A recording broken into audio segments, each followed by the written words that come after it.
প্রিয় দর্শক, আজকে আপনাদেরকে ঢাকা শহরের দৃশ্য দেখাবো। এটা হচ্ছে ফার্ম গেটের দৃশ্য দেখতে পাচ্ছেন। এই যে ঢাকা শহর পুরা রাস্তায় যে কি পরিমাণ জ্যাম থাকে সন্ধ্যার পরে, দুই টাইমেই প্রচুর জ্যাম হয়। সকালবেলা একটা জ্যাম হয়, আর হচ্ছে সন্ধ্যার পর থেকে মানে আসরের পর থেকে প্রায় একটা জ্যাম হয়। এই জ্যাম আপনার প্রায় রাত 12টা পর্যন্ত যায় গিয়া, 11টা-12টা পর্যন্ত জ্যাম কি। আর ঢাকা মেইন যে রোডগুলা, এগুলোতে প্রচুর জ্যাম। দেখেন ফার্ম গেটের এদিক দিয়ে দেন গাড়ি আসতেছে না, এত পরিমাণ জ্যাম যে কি বলবো, জ্যামের অবস্থা। এই জন্য ভিডিওটা করা যে আজকে ফার্ম গেট থেকে প্রায় শ্যামলী পর্যন্ত যাইতে কত জ্যাম হয়, এটার জন্য আজকে ভিডিওটা করা। তা আপনারা কমেন্টে জানাবেন আর ভিডিওটা কেমন হয়েছে বা জ্যামের ইয়াগুলা। এই এই দৃশ্যটা দেখানোর জন্য আপনাদেরকে আমার ভিডিও করার উদ্দেশ্য। অস্থির লেভেলের জ্যাম, যা বলার বাইরে। দেখেন ফার্ম গেটের ব্রিজটা বাড়াইতেই আমাকে এনতে লাগিয়ে গেলো প্রায় 10-15-20 মিনিটের মতো লাগিয়ে আছে এই জায়গাকার খালি।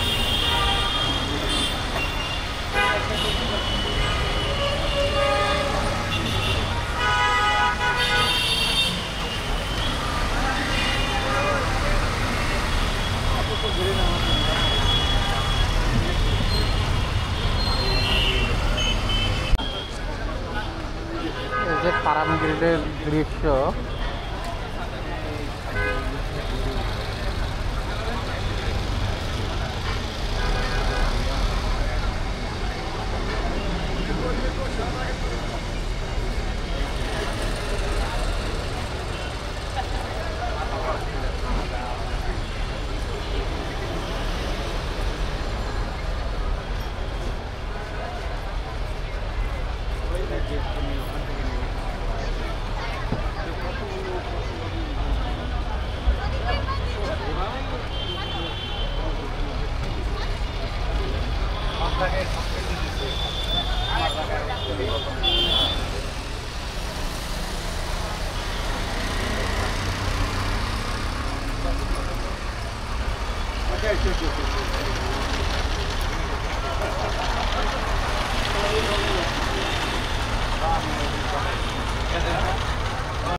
Shyamoli kidney hospital, kidney studio. আর এই যে নাচ ফার্মার থেকে সবসময় আমি ওষুধ কিনতাম। কিডনি হসপিটাল, তারপরে এই যে মানসিক হসপিটাল, যেটা পাগলতে হচ্ছে মানসিক হসপিটাল। আর এটা হচ্ছে সামনে হচ্ছে শিশু মেলা, মানসিকের পরে শিশু মেলা। এখন হচ্ছে শ্যামলীতে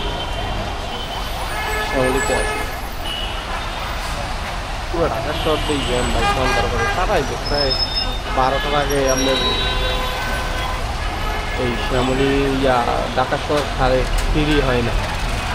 প্রায় 11:30 থেকে 12টার ভিতরে আপনার মোটামুটি। তারপর মেইন রাস্তাগুলো সবসময় জ্যাম থাকে, রাত্রে বেশি জ্যাম থাকে। রাত্রে ট্রাক, বাস, ডিস্ট্রিক্ট গাড়িগুলো সবথেকে বেশিরভাগ ট্রাক থাকে রাত্রে। এই যে শ্যামলী শিশু মেলা,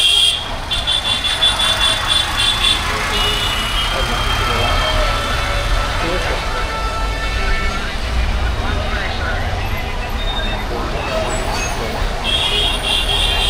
আর রয়েছে এদিক দিয়ে শিশু হসপিটাল, তারপর সঙ্গ হসপিটাল সব।